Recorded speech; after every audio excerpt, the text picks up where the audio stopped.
Hello, I'm Tracey Grimshaw. Welcome to A Current Affair. First, the driver whose behaviour defies belief. Tonight, our exclusive vision shows a modified car drifting from one lane to another at dangerously high speeds.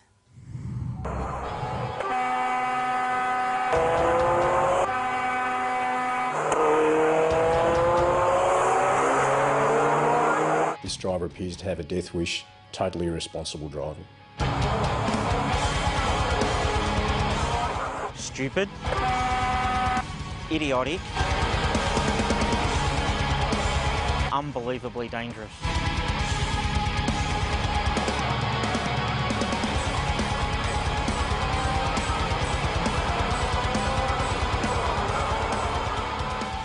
It's madness, insanity. It's like nothing we've ever seen before on an Aussie freeway. Innocent lives are put at risk. A combination of fines, demerit points, loss of licence, but in this case imprisonment would be a real possibility. It's 8 o'clock on a Tuesday morning. Traffic is starting to build up for peak hour. Truck driver Scott is going about his morning shift. It just started to be a normal day. Heading up, I was loaded. Weight declaration, I was 28.5 tonne.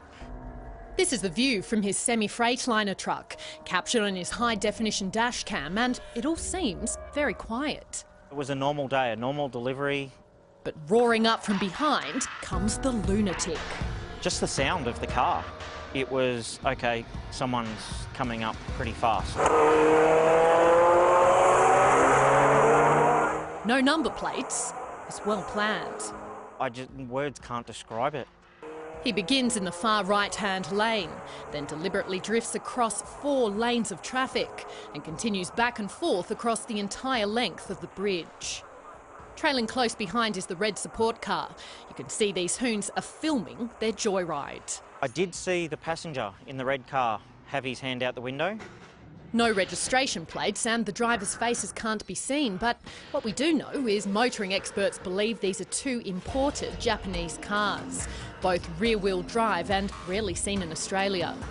The first vehicle, a Toyota Sprinter AE86. The second car appears to be a Nissan Silvia S13, commonly used for this kind of reckless driving. And you can see he's nearly hit the side. Inspector Simon Humphrey from Victoria Police says they're hoping that someone might see this story and recognise the cars. We would encourage people to call Crime Stoppers and provide details to the police, and we would certainly follow that up. We'd be very, very keen to get a driver like this off the road. The trail of drifting, or snaking, starts on Melbourne's famous Westgate Bridge and continues for at least 10 kilometres down the freeway. You can see that there's a car in the left-hand lane, and he goes very, very close to colliding with it. I mean, it's a matter of inches. Here he is again, barely in control of the vehicle and narrowly missing the surrounding cars. There's times and places to do that kind of stuff, and peak hour on a weekday is not one of those places. I've been a truck driver for 15 years now, and I've never seen anything this stupid before. We're not in the clear yet. At the last second, the hoon exits to the left, his antics nearly causing a major crash. The grey vehicle, just metres behind, is focused on the action up ahead. He too makes a sudden swerve towards the exit, with no clue that Scott's 30-tonne truck is right behind him. It's a very shaky, scary moment. With all that going on, it is incredible that no one was injured and no cars were involved in an accident. Exactly. And social media has gone into overdrive. The Current Affairs Facebook page erupted over the weekend after we first aired a snippet of the mystery hoon in action. More than 500,000 views and over 4,000 comments. Unbelievably, some applaud this idiot's actions. Up the drifters, haha. I love it, makes me want to do the same. This bloke's a national hero. I love this. If only everyone had this sort of skill, then there'd be no accidents.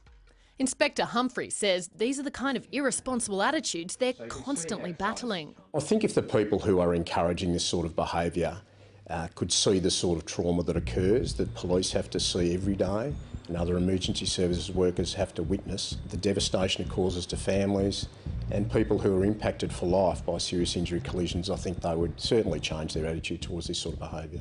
This bridge is one of the busiest thoroughfares in the country. Around 200,000 vehicles pass over it each day.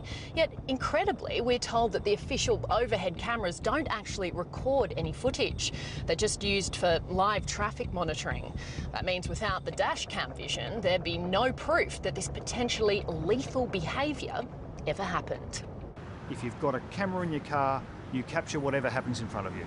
Tony Hall from On-Site Cameras sells the high-definition device that Scott has in his truck.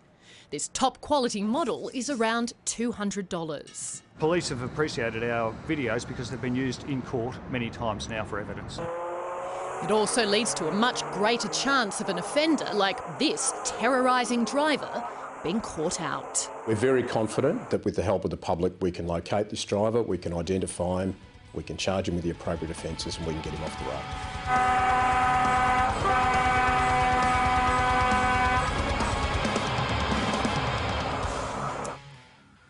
And if you know the drivers involved in that video, police want to hear from you. Please contact Crime Stoppers on 1800 333 000. That's 1800 333 000.